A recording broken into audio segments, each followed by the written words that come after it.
Hi friends! Today we're talking about within-breed variation and how it affects the way you select your livestock. This will help you avoid a common mistake when choosing your first animals: focusing on breed only. Getting clear on your goals, deciding what traits are important to you, and asking questions to figure out if the livestock you're looking at will fit your goals and management plan will help you get to success faster when raising livestock. Let's get to it. Hey friends, welcome to the Get Goatwise podcast. Are you longing to raise goats and other animals for food but don't know where to start? Do you want to be more self-sufficient and less dependent on the grocery store? Do you wish you had a mentor to walk you through raising livestock? Hi, I'm Millie, animal scientist, cattle girl turned goat rancher, co-owner of Dry Creek Livestock, and simple living enthusiast. For 15 years, I've been on a mission to raise all of our own meat, eggs, and dairy. Here, we'll talk about raising goats and other homestead livestock, how to create sustainable animal management systems that actually work, and a bit of off-grid life with kids and livestock. If you're ready to take control of your food supply, raise livestock with confidence, and provide your family with the most nourishing meat, eggs, and dairy available, you're in the right place. Kick off your muck boots, pour a cup of coffee, and let's talk livestock. Hey there! If you still don't have your freezer stocked with quality meat, now's the time. Pre-orders for summer beef and pork end on Friday, June 6th, or sooner if they sell out. If you're struggling to get a healthy dinner on the table while getting kids to their activities, there's nothing like having a freezer full of meat to help you do it with ease while you're juggling the busyness of life. Head on over to drycreekheritagemeats.com to reserve your meat bundle. And I'd love to hear from you. What are your biggest concerns and worries about purchasing meat in bulk and cooking from your freezer? I'm working on some resources to make it easy peasy to become a bulk meat expert. You'll be a kitchen ninja dishing up healthy meals with ease, all while making less trips to the grocery store. And if you're dreaming of homesteading, this is a skill you'll want to have mastered before you buy that plot of land. You can email Millie, M-I-L-L-I-E, at getgoatwise.com and let me know what's holding you back. What's happening on the ranch? Irrigation season is upon us. My dad has some farmland in town and we irrigate and then have someone cut and bale it for us. There's not enough to justify owning haying equipment ourselves. Then we graze it in the fall. Water came in on Wednesday, so we're moving dams every few hours trying to get a good soaking on the ground before water turns start. The water is scheduled for everyone on the ditch to take their turn based on the shares they have. Water is a valuable and limited resource here, so turns are important to keep people from getting feisty about water. Sometimes they still do, but having definite times that can't be argued really helps with all of that. Chick update. The Americana chicks are on pasture inside a run and doing great. I think there's a rooster or two in there, but we'll wait and see how they grow up. Only 4 of the incubated eggs that I bought hatched, and 2 of those died. That's okay though. It's only a failure if a lesson isn't learned, and I learned that I really want production chickens. The purpose of chickens on our place is to produce eggs or meat while they eat bugs and roam around. Even though my daughter has some fancy show chickens, my flock is production-oriented. Just like the show goats we used to raise, there's nothing wrong with showbirds, if that's what you want to do. But don't expect showbirds to perform like production hens, and don't expect production hens to fare well at a show. When I bought the eggs over the phone, I didn't even think about the fact that since they were being sold at a chicken show, they were probably show chickens. I didn't ever ask, so I don't know for sure. But once that thought hit me a couple weeks into incubating, it was much easier to have no expectations and feel completely fine with the outcome, however it ended up. My friend who was hatching them is a serious chicken expert and very proficient at hatching, so I know everything was done correctly on his part for a successful hatch. The breeder graciously offered to send replacement eggs, but I opted not to because we're getting too late to have hens mature enough to start laying this fall, and that's a huge part of our flock planning. new chicks each year so that we have some laying through the winter. So she gave me a partial refund, which was very kind and unexpected. Shortly after the hatch results, a friend I do business with posted that her chicks were about to start hatching, and it turns out she has exactly what I want, and this time I'm sure. She has a flock that lays all colors of eggs, including the dark chocolate brown, blues, and greens that I've been wanting to add back to my flock. They're fed organic feed and no vaccines, so I'm going to get some from her this week. They'll be borderline on laying in time, but since they're bred for production, the odds of laying before winter are much higher. That should be the end of the chick saga for a while, unless I decide to do something crazy, like hatch a batch of chicks for my nephew who comes to visit every week and loves chickens. It did get me thinking about something that is very important when selecting your livestock, no matter the species. What I'm talking about is within breed variation. What is within breed variation? It's the differences in traits that happen within a breed.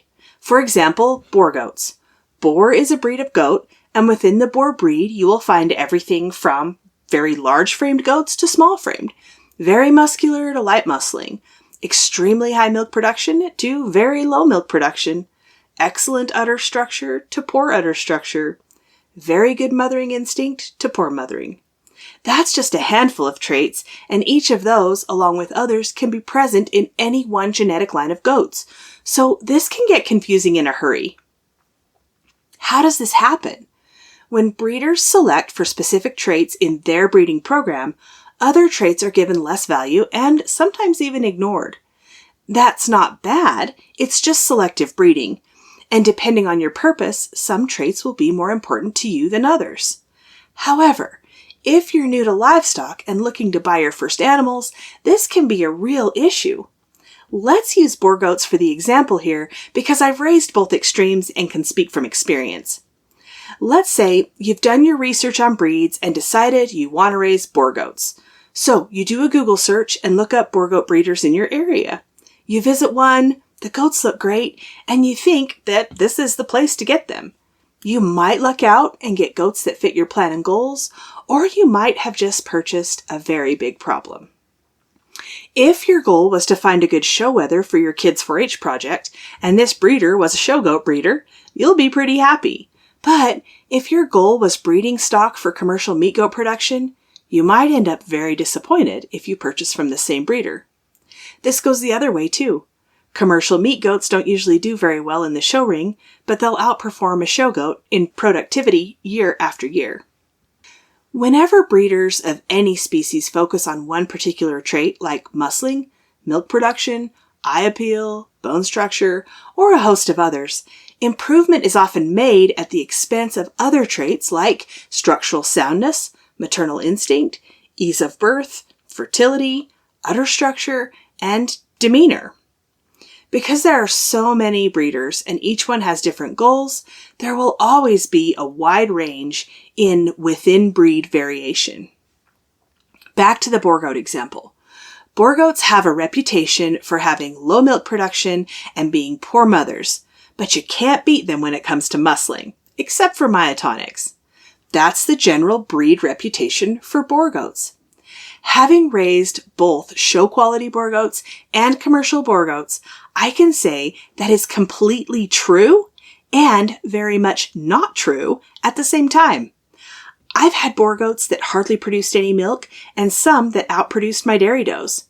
I've also had does that had a perfect 1x1 teat structure with a well-constructed, compact udder that produced optimal milk, and I've had does that had a dumpster fire udder, fish teats, double and triple teats, and blown out teats on a pendulous udder that was a hazard looking for something to get caught on.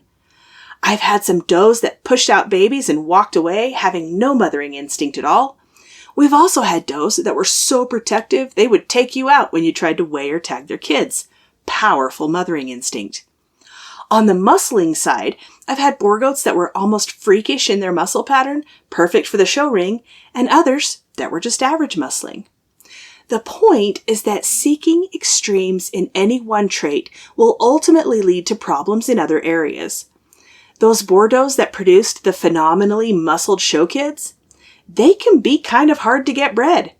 Their fertility has not been a focus of the breeding program, so it's lower than in other breeding programs where fertility is prioritized.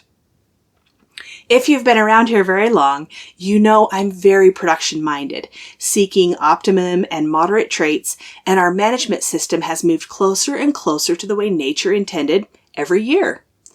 That meant accepting that raising show goats didn't align with our goals, and ultimately selling the whole show herd last year. I want to be really clear that I'm not passing judgment on show stock breeders at all. I still love show stock and I'm forever grateful for everything they taught me, but raising them is no longer aligned with our production goals and values for our land and animals. So we let other people raise the show stock, we buy the kids as 4-H livestock project animals, and that allows us to focus our attention on our priorities. Back to the chicken discussion from earlier. I see the same problems that I experienced in goats. I'm not a chicken expert, but I have been paying attention. I've given away eggs from my flock with no special breeding preparation except putting the rooster in, and the fertility rates were excellent, as well as the hatch rates. I keep hearing about show quality birds with carefully planned breeding and low egg fertility rates and even lower hatch rates. I haven't dug into this any deeper than I wanted to for my own purposes, but I see a connection here. The American Poultry Association has a book of standards of perfection that details out how every part of a chicken should look to reach the standard, and that's what they're judged on at chicken shows. My suspicion is that selecting and breeding for all of these phenotypical traits is proliferating reproductive inefficiency, meaning if a hen meets the standards to be competitive, she will likely be kept, and of course bred, to produce more of the same. But if her fertility is compromised and she lays, say, 1 egg a week, should she be culled for that? If she's almost perfect, the opposite will likely be true. Every egg she lays will be prized and hatched to replicate her perfectness, including her reproductive inefficiency. See how we're possibly breeding ourselves into a genetic dead end? Again, I'm not a poultry expert, so no judgment on the show poultry breeders. We're just looking at different goals and priorities here. I think my production chickens are beautiful and they're very productive, but they'd be the laughingstock of a chicken show outside of the backyard chicken category. Same as taking a commercial meat goat to a market goat show. So, how do you navigate this within breed variation? Start with your goals. If you know you want to raise show animals, buy breeding stock from a reputable show stock breeder and ask them to mentor you. If you want to raise animals for food, either to sell or for your own use, find a breeder that is doing what you want to do, buy breeding stock from them, and ask them to mentor you. Most everyone here is probably more likely to be interested in the production side. Chickens that lay consistently and feed your family and maybe the neighbors. Goats or other livestock that can birth on their own, raise their offspring well, maintain condition on the forage you have available, while still producing a meat product that will be abundant and delicious. For self-sufficiency and food security purposes, you'll want to seek out genetic lines that have been raised for good production with minimal inputs, because once you get rolling on more than one species, you won't have time for the high-maintenance, problem-prone animals. And if you want to build some freedom into your homesteading or farm lifestyle, you definitely want to choose low-maintenance livestock. It's generally best to buy livestock from working farms or ranches because they are more likely to cull animals that have problems, and over time, this improves their overall genetic lines, which creates animals that not only perform well, but are also hardy and resilient. High-maintenance genetics usually don't last long on a successful working farmer ranch. Look for producers either local to you or in a similar climate. This will make the transition to your place much easier on everyone. Ask a lot of questions. Don't be afraid to ask the important questions when you're shopping for livestock. I know that some breeders don't like to be questioned. If that's the case, you probably don't want to buy from them anyway. If the breeder starts asking you questions, that's usually a good sign. Most likely, they want to make sure that their animals are a good fit for your goals, that you'll be happy with your purchase, and that the livestock you buy will be well cared for.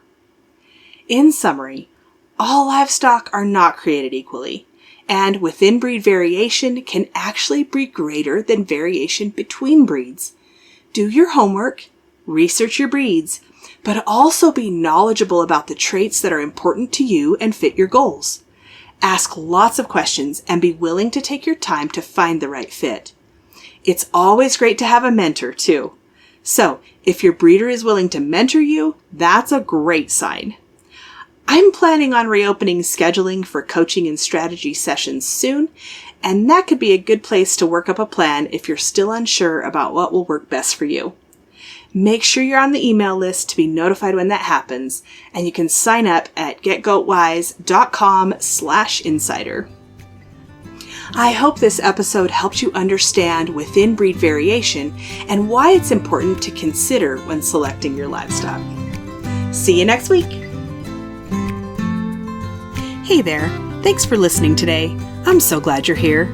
If this episode helped you or encouraged you in some way, share the link with your homesteading friends. And if you really want to help me out, click on over to Apple Podcasts and leave a rating and a review. You can connect with me on Instagram or email linked in the show notes, and meet me back here soon for more Get Goat Wise.